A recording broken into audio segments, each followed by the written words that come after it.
If you are a business owner or a finance executive, you've likely thought about ways to grow your business. While organic growth is important, acquisitions can provide a quicker path to expansion. I'm Nicole with PC Investment Bankers, and today I'll walk you through how to strategically approach acquisitions to drive growth for your company.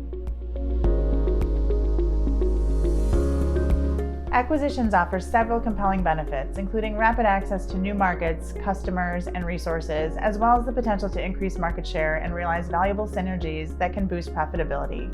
Additionally, they provide an efficient use of capital, offering returns that can outpace traditional investments while driving long-term growth and enhancing EBITDA. With these advantages in mind, let's talk about how you should go about making an acquisition that can benefit your business. First off, you will want to define your acquisition strategy. What would your ideal acquisition target look like?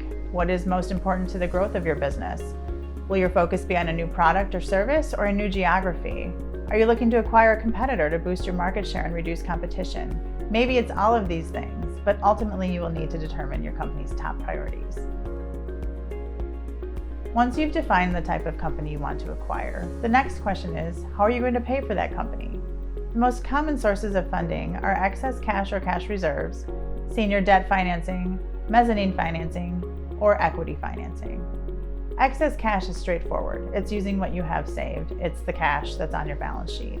With senior debt financing, traditional lenders such as banks and other financial institutions are often eager to support growing companies with a strong cash flow. Although you will be paying interest, raising debt allows your organization to preserve cash and liquidity. Mezzanine financing offers a hybrid approach through a combination of debt and equity financing. This provides access to capital while minimizing dilution. Mezzanine financing involves higher interest rates, but repayment is more flexible, and in most cases, the initial payments are interest only. Lastly, equity financing avoids debt altogether, but involves you giving up ownership stakes through the sale of shares or a portion of your ownership rights to investors, such as private equity, institutional investors, or through an initial public offering. Your investment bank can help you navigate these funding choices to find the best fit for your acquisition strategy. Next, you will want to find the right acquisition targets that are in line with your goals and strategy. You can conduct a search yourself, or you can work with an advisor, such as an investment banker, who can help you identify targets, handle all the initial outreach to those targets, and manage the overall execution of the deal.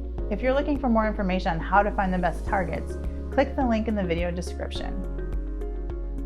Once you've had discussions with your target and decide to move forward with a letter of intent or an LOI, the next step is due diligence.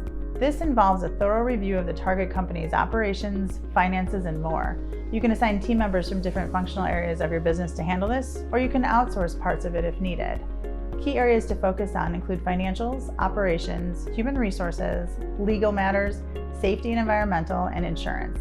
These areas should be tailored to fit your business and the target company, as well as integration objectives.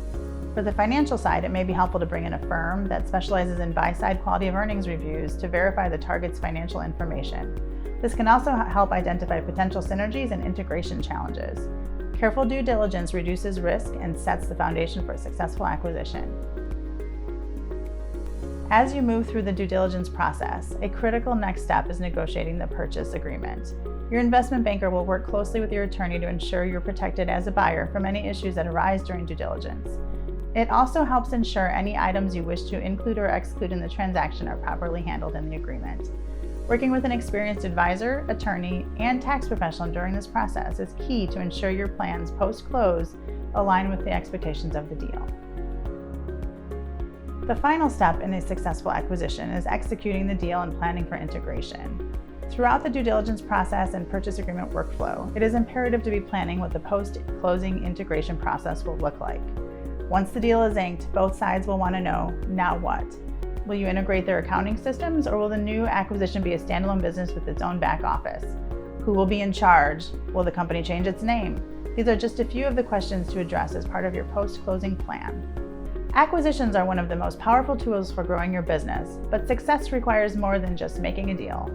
You'll need a clear strategy, the right target, thorough due diligence, and smart negotiations, all while crafting a seamless integration plan that sets your newly combined businesses on a path to long-term success. If you're considering acquisitions as part of your growth strategy, PCE provides expert buy-side services to help you achieve the growth you desire. Contact us today to start your journey. Thanks for watching. Be sure to subscribe to our channel and leave a comment below.